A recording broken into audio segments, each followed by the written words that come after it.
Bombay golden diamonds ഹൃദയത്തോട് ചേർത്ത് വയ്ക്കാം. സംസ്ഥാനത്ത് കോവിഡ് രണ്ടാം തരംഗത്തെ തുടർന്ന് ഏർപ്പെടുത്തിയ ലോക്ക്ഡൌൺ നിയന്ത്രണങ്ങളിലെ ഇളവുകൾ വ്യക്തമാക്കി സർക്കാർ.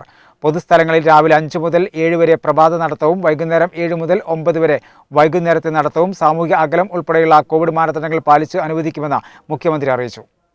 സ്റ്റേഷനറി ഇനങ്ങൾ വിൽക്കുന്ന കടകൾ തുറക്കാൻ അനുവാദമില്ല.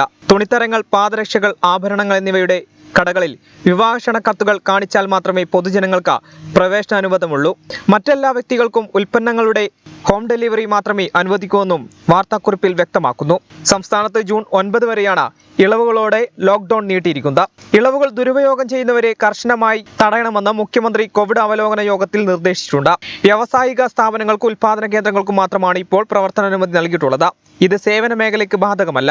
ലോക്ക്ഡൌണിൽ നിന്ന് ഒഴിവാക്കിയിട്ടുള്ള സർക്കാർ ജീവനക്കാർ നിയമസഭയിൽ ചോദ്യങ്ങൾക്ക് മറുപടി നൽകാൻ ആവശ്യമായ സർക്കാർ ജീവനക്കാർ, പരീക്ഷാ നടത്തിപ്പിന് ആവശ്യമായ ജീവനക്കാർ എന്നിവ ഓഫീസിൽ ഹാജരാകേണ്ടതാണ്. 2021 ജൂൺ 7 മുതൽ പൊതുമേഖലാ സ്ഥാപനങ്ങൾ, കമ്പനികൾ ഉൾപ്പെടെ എല്ലാ കേന്ദ്ര സംസ്ഥാന സർക്കാർ ഓഫീസുകളും 50% ജീവനക്കാർ ഉൾപ്പെടുത്തി റൊട്ടേഷൻ അടിസ്ഥാനത്തിൽ പ്രവർത്തിക്കാവുന്നതാണ്. പരിശീലനത്തിൽ പങ്കെടുക്കുന്ന പോലീസ് ട്രെയിനികൾ സാമൂഹ്യ സന്നദ്ധ സേനാ പോർട്ടലിൽ രജിസ്റ്റർ ചെയ്ത ഫീൽഡിൽ പ്രവർത്തിക്കുന്ന സന്നദ്ധ പ്രവർത്തകർ, IMDയുടെ ഫീൽഡ് സ്റ്റാഫ്, കൊച്ചി മെട്രോയിലെ field staff, Kochi water metro field staff എന്നിവരെ വാക്സിനേഷൻ ഫ്രണ്ട് ലൈൻ തൊഴിലാളികളായി പരിഗണിക്കും. പഠനാവശ്യങ്ങൾക്കും തൊഴിലുമായി വിദേശത്തേക്ക് പോകുന്നവർക്കും നൽകിയ വാക്സിനേഷൻ ഇളവുകൾ ഹജ്ജ് തീർത്ഥാടകർക്കും നൽകും.